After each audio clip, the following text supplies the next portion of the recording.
it's Yolz and welcome back to my channel. It feels so weird saying that after weeks, if not months, of really being here and not being fully present on my channel. I hope you well. I want to just send good energies and set the tone for 2022. Let's get straight into it. Let me link in a jingle because I've missed it and I've missed you. Hey there, it's Yolz channel. So it's been a year and a half. I feel like 2021 was just way too long, and my 2022 honestly just started. I know it's literally the last Sunday of the year, but for the first time in a very long time, I finally feel like I'm seeing that light at the end of the tunnel, and I am ready to share, this part of me with you. I've obviously changed a lot, and I'm not the girl that I was more than a year ago. I think last year the changes were there, we all saw them, and I held back on so much. Last year I held back on saying a lot of what I wanted to say, on doing a lot of the things that I wanted to do, and this year we are not shying away from what feels good, what feels right, what feels honest, virtuous, true, and obviously most importantly acceptable in the eyes of the Lord for me personally, and I hope the same for you. But yeah, I've just held back on so much and muted so much of myself last year, and it also got me in a place of just complaining and constantly feeling down and constantly almost, as you silence your voice, the more you realize you are not being you're not being true to who you are, and there comes a point where you constantly just not happy, you're constantly not free, you constantly just complaining. That's a horrible state to be in, and I feel sorry for those who had to put up with that and had the patience. I'm really grateful that they had the patience to still be a friend, to still be married to me. Some people didn't have a choice, but I mean, you all had no choice. But I'm back, and I am ready to just take on this year with just so much zeal, and I'm trying my best this year to not be going in full force. I'm a very strong person, and the one thing I said to my mom on a phone call recently was, even strong people need to allow themselves to be vulnerable, to allow themselves to not always be ugastro, always taking on the heavy stuff. So part of that is, just allowing myself one full day of rest in the week. I work for myself, and there came a point in last year where I realized, I'm working harder than I did in my 9 to 5. Why did I leave my 9 to 5? I wanted financial freedom, yes. I wanted time, but I don't have that time. Why am I not giving myself that? The other thing is, as a strong person, I want to give myself the grace to not be strong, give myself the grace to be weak, and to be truly what I feel. I don't have to put up walls, I don't have to put up an act of ugastro constantly. And the third thing is, in as much as we are warriors, we need to also allow ourselves to back up in fights that we do not need to take on. I always take on that role a lot. Again, it comes back to that thing of constantly thinking, be strong. And after that, I feel weak and defeated because I did not allow him, the author and the finisher, to take over. And it's a sad thing. A lot of people say, yeah, God will humble you. That's a very sad place to be in, where God has to humble you. The word of God speaks a lot about us being lowly and lowliness coming from us. So I don't even want to pray for God to humble me when he says, if my people who are called by my name should humble themselves. We should be humbling ourselves. We should be coming before him with a heart of lowliness, and that's a big part of what I want this year to be humble enough to go to God knowing Muguti, I don't know everything, and be able to admit that I don't know everything, to not be pompous and prideful in what I do know though, because we can get there.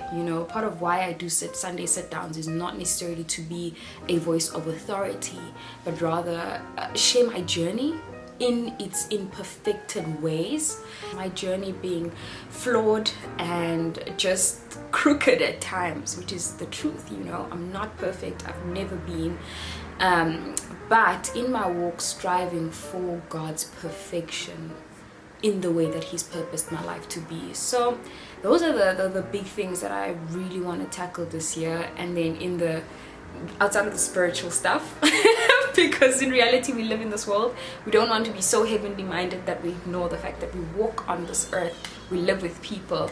Part of the things I wanted to get right, especially going into 2022, all my finances. Y'all, I did not realize, I always say I'm not a spender, I did not realize how much I do actually spend. And I'm very big on finances, but I think when I got married I just got very nonchalant, because especially because my husband took on a lot of the financial responsibilities, and I was just like, my money's my money, his money is our money, you know. So this year I decided to just get back to my spreadsheets, my cash flow statements, and just getting back to that mindset that I used to be in when I started working, and just getting back to really being in touch with my finances. It's a very boring thing, or perceived as quite boring, but very exciting at the same time when you understand that this is towards my net worth. I think turning 30 made me realize, Wooty girl, what's the retirement plan here? Girl, what is your net worth? I wanna have a really high net worth in the next 3 to 5 years, like a really high net worth. I've never been interested in the flashy side of life, and then when I looked back in the past 2-3 years, I was like, girl, you were low-key the rich auntie and you didn't even know it. Like, that's again saying it in the most humble of ways. Hey, humility, y'all, you know. SARS don't come for us. But yeah, so the first step that we did this year was actually change our accountants and get people who will get into the nitty-gritties of all our businesses and really do that daily bookkeeping, weekly reconciliation of our finances, business-wise. And then personally, I am honing in on those rands and cents that go out without being tracked. What is not managed cannot be measured. How do you measure something that you're not managing? How do you manage something you cannot measure? You know what I'm saying? So that's one big part. And then the other thing is obviously fitness, which I am still very much into. I will be sharing that part of my journey with you this year. I'm so excited to do that because it's also been a very big part of my mental health. Like, I'm actually so much better mentally, and I find that going to gym has brought a lot of the positive side of my mental state. It gets me out of bed. There's been times where I've been so low and it's just gym that's gotten me out of bed. That sounds weird saying it because I didn't like gym. And then finally, family. Family has been a part of me that I've been very protective over. We've been through a lot this past year. If you only knew, yeah, I've only shared 1 or 2% of what's really been going on with us. So this year I really want to get back to sharing wholesome content. I think we've moved away from, and we're all coming back to it now, but we moved away from really enjoying wholesome family content. And to a large extent, I never had an example of what a family, a full family, a mom, a dad, and a child picture looks like for years. You know, my mom left my dad at the age of, I was 12, and my siblings were 11 and 4, I believe. Being raised in a single-headed home, and my husband too being raised in a single-headed home, I think it's really important for me to be an example. It's not just for me alone, but for my children when they watch these videos back, because I think my channel, one of the reasons I even want to continue doing YouTube is a record and a documentary for my family, my future generations to watch and be entertained. The good, the bad, the ugly, you know. So I want to really show that part of my life and share it again with you. I never had, even in my past relationships, a relationship like I do now with Lwazi. That's loving, that's true, that's real. It's not perfect, and even in the sad and bad times, it's our friendship that holds us together. And I want to share those parts with you so that you know that there is nobody who has just highlights in their relationships. There are low times, and there are times that are just not Instagrammable. But you get through it, and at the end of it, it's beautiful, you know. So I do have a beautiful marriage. I have a blessed marriage. I have a blessed family, and I don't think you're holding that part of my life from you would be fair, because I know there's a blessing behind that, not just for me but for you too, in me sharing those different parts of my life. So that's one big thing this year. I want to share my faith, my fitness, and my family with my YouTube family. So yeah, that's me being a little bit vulnerable and a little bit more sharing. I just wanted to do this video to intro the rest of the year. Other than that, I'm just so prayerful that we just become the best versions of ourselves. You know, we constantly are a work in progress. For you to get out of bed, to feel your pulse, is a blessing on its own, and I'm grateful to be where I am, especially mentally, because it's taken a lot to get here.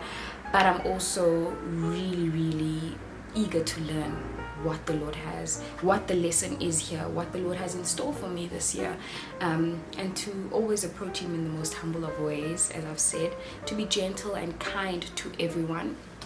I just read a post now as well, which I want to leave you with, from Fashion Breed, saying, you know, we don't know what people are going through, so always approach people with gentleness and kindness. And yeah, that's my approach too. Even if I'm reading a nasty comment, I don't know what that person is going through, and they're probably projecting, you know. So even me, when I think of certain things, I may not say it because I know I'm known in a sense. Let me hold up on that. Let me not say this. Let me not even think that of them, because in that moment someone might act out of character, but it may be a cry for help. So yeah, I leave you with that. I love you guys so much. I've missed you. I am back. Sunday sit downs are back. We'll see what the rest of the year looks like, how we fill up the rest of the week. I want to be present. That's something I really want to do, and I will be. So happy 2022. Let's get it. Let's go. I love you guys so much. Mwah. Don't forget to subscribe if you haven't already.